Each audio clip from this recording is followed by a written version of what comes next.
Ngayong palapit na po ang tag-init at Holy Week break nagbabala ang pulisya laban sa mga vacation scam. Turista man o kahit resort natatangayan ng pera. Ang mga modus sa pagtutok ni June Veneracion. Unang araw ng Marso, tag-init is waving. Kaya may mga nagsisimula na ring magplano ng mga lakad at bakasyon. Beach! Malamig na lugar like Baguio. Pero huwag masyadong magpadala sa sobrang excitement. Dahil sa ganitong panahon din, naghahanap ng mabibiktima ang tinatawag ng PNP na vacation scam.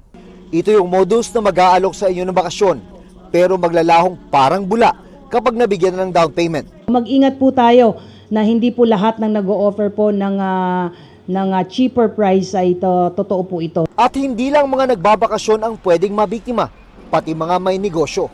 Gaya ng may-ari ng resort sa Pagudpod, Ilocos Norte na si Elnor Tagle. Biktima raw siya ng nagkunwaring bakasyonista na napaniwala siyang nakapag-down payment online ng 1,000 pesos para sa reservation. Bigla umanong nagpa-refund at pinagbigyan naman ni Elnor. Ang problema, wala pa ng down payment ang customer dahil hindi totoo ang screen grab ng online transaction na pinadala kay Elnor. Parang ano po kayo, parang hypnotize, parang hindi ko nakapag-isip na at that time. At naging talabak daw ang pangbibiktima mula nung magluwag sa pandemya. Sa datos ng PNP Anti-Cybercrime Group, mula sa 39 na kaso noong 2021, lumobo ito sa 313 na kaso nitong nakarang taon. Ito yung revenge travel Isa sa nakikita natin na after the pandemic, nakikita natin na nasabik yung mga kababayan natin na mag-travel. Ito yung sinamantala ng mga scammers. Ngayong malapit na ang panahon ng tag-init, inaasahan ng PNP na magtutuloy-tuloy pa ang operasyon ng mga nasa likod ng vacation scam. Kaya dapat daw mag-ingat ang publiko. Dahil ang realidad, mahirap daw habulin ng mga scammer na nagtatago sa likod ng mga peking social media account. Payo ng PNP, mag-check sa mga listed travel agency. Huwag agad maniwala at ipagtanong muna ang mga katransaksyon. Pwede rin daw magpatulong sa mga pulis para sa verification. Natatakot kami, kaya hindi bigla-bigla kami nag-o-online din. Gawa ng baka kami ma-scam. Para sa GMA Integrated News, June Veneracion, nakatutok, 24 oras. Kabi-kabilang piyesta mula Luzon hanggang Mindanao ang dinaluhan ng ilang kapuso at Sparkle Stars. Biyahing Tarlac ang Team Black Rider habang Jensa naman ang dinayo ng asawa ko cast. Yan ang report ni Claire Lacanilao ng GMA Regional TV 1 North Central Luzon.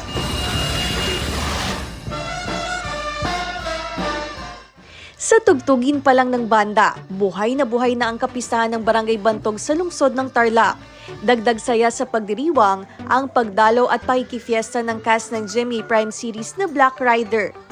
Pinangunahan niya ni Yasi Pressman na game na nakijam sa mga Tarlakenyo.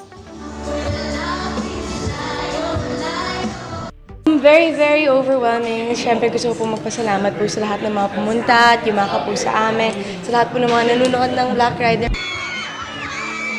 Hiyawan at palakpakan din ang sumalubong sa Golden Scorpion Boys ng palabas na sina Xavier Ramos, Kim Perez at Joaquin Manansala. Sa Banggit Abra, nagpakidig si Asia's romantic balladeer Christian Bautista sa mga kandidata ng Miss Banggit 2024. Congratulations to our winner and to all the lovely ladies. God has a plan for you. Labis din ang saya ng mga taga General Santos City nang bumisita sa lungsod ang cast ng asawa ko na sina Raver Cruz, Lizel Lopez at Martin Del Rosario. Kasama pa nila si Sparkle artist Mikey Quintos para sa Kapuso Mall Show kasabay ng selebrasyon ng 35th Kalilangan Festival. Nabigyan din ng pagkakataon ang mga Kapuso artist na makita ang ilang tradisyon at kultura sa Jensan sa kanilang pagbisita sa tribal village. See it firsthand like this, it's a good experience. Nalalaman din namin yung mga history ng bawat lugar na pinupuntahan namin. Happy Kailangan Festival mga Kapuso! Para sa GMA Regional TV 1 North Central Luzon at GMA Integrated News, Claire Lacanilao, nakatutok 24 Oras. Kabi-kabilang sunog ang sumalubong sa Fire Prevention Month.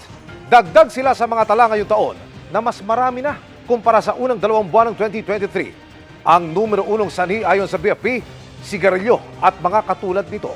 Nakatutok si Oscar Oida. Nagmamadaling inapula ng mga bumbero ang sunog na sumiklab sa bodegang ito sa Paso de Blas, Valenzuela City. Pero mabilis din ang pagkalat ng apoy na mula sa first alarm kaninang alas 3:18 ng hapon ay umakyat agad sa ikalawang alarma pagka 3 minuto lang.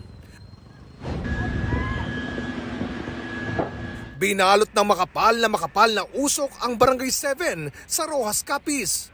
Nang lamunin ng apoy ang 150 bahay. 2 senior citizen ang nasawi, kabilang isang natrap sa sunog. Habang sa Nulusena, Iloilo, nasa 40,000 manok ang namatay sa nasunog na poultry farm na posibleng dahil sa problema sa kuryente. Yan din ang itinuturong dahilan ng sunog sa Madridejos, Bantayan Island sa Cebu. At paaralan sa Molave, Zamboanga del Sur. Pero hindi yan ang nangungunang dahilan ng mga sunog sa bansa. Ayon sa Bureau of Fire Protection, napuspusan ang kampanya kontra sunog sa unang araw ng Fire Prevention Month. Numero 1 raw dahilan ang sigarilyo at iba pang katulad nito tulad ng cigar at cigar pipe. Gayunman, kabilang din sa madalas sa sanhi ng sunog ang electrical ignition, sanhi ng loose connection o overloading. Gayon din ang naiwang niluluto. May mga pamatay sunog naman ang BFP, kabilang ang ilang bago tulad ng chopper ng AFP na may kakayanang magsaboy ng tubig at ang fire drone ng Mandaluyong CDRRMO na may kakayanang magbagsak ng mga kemikal na pamatay apoy. May unmanned na pamatay sunog din ang Manila CDRRMO. Pero aminadong BFP na marami pang kulang. Meron tayong around 123 na municipalities na wala pa pong fire truck. Meaning wala pa ding fire station, meaning wala pa ding firefighters. Ganun pa man, kumpiyansa ang BFP na mapupunan yan sa mga susunod na taon. Sa ngayon, mahalaga raw ang kooperasyon ng taong bayan, lalo sa ganitong panahon na tag-init na nga, umiiral pa ang El Nino. Mula nga Enero ay pumalo na sa mahigit 3,000 ang mga sunog sa bansa na puminsala sa halos 1.2 bilyong pisong halaga ng ari-arian. 26% na mas marami raw ang mga sunog kumpara sa parehong panahon noong 2023. Mas marami rin umanong nasawi at nasugatan sa mga sunog.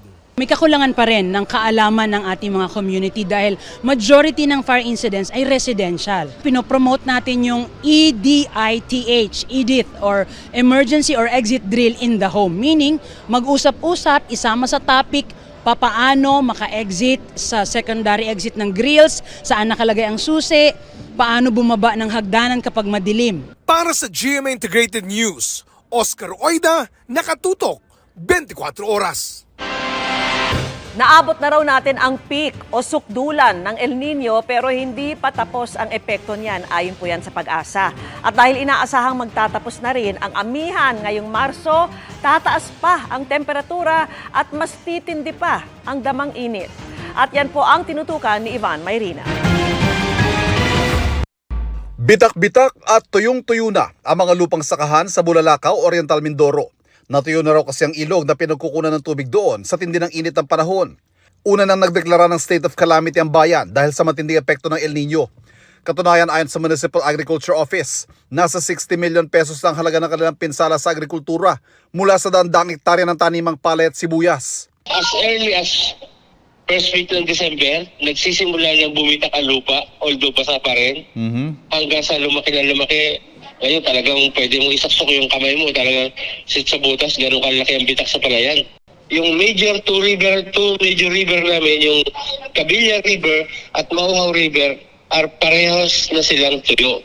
As in tuyo, sir? Literal, walang tubig yung ilog? Yes, sir. You can walk on your rubber shoes without getting dirty. Ganun lang ang pinsala pero ayon sa Pag-asa, mas titindi pa ang El Nino.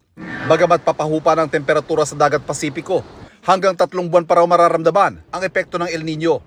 Historically, lagi pong may lag effect ang El Nino sa atin. So, ibig sabihin, although pababa na yung El Nino at nagkaroon tayo ng strong mature El Nino, ngayon pa lang natin mararanasan yung posibleng magiging impact nitong strong and mature El Nino dito sa pagsisimula ng Marso.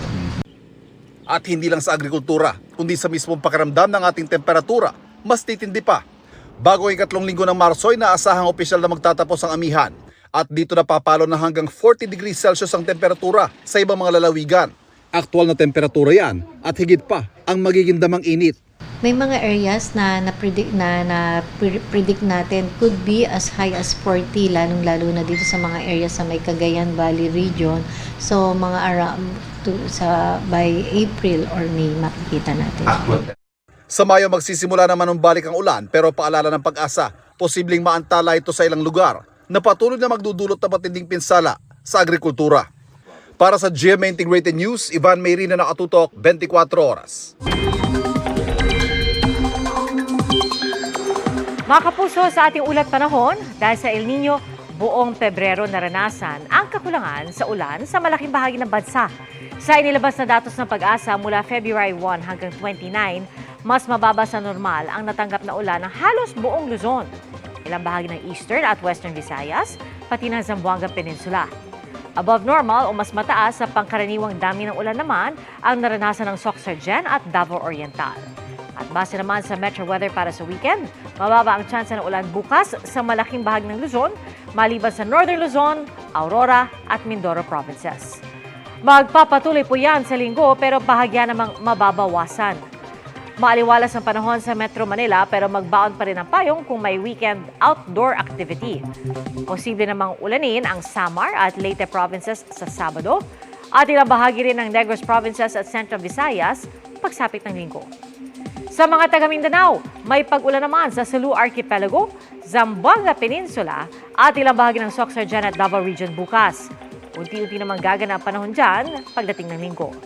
Samantala, may gale warning sa Northern Luzon kaya delikadong maglayag ang maliliit na sasakyang pandagat dahil sa malalaking alon.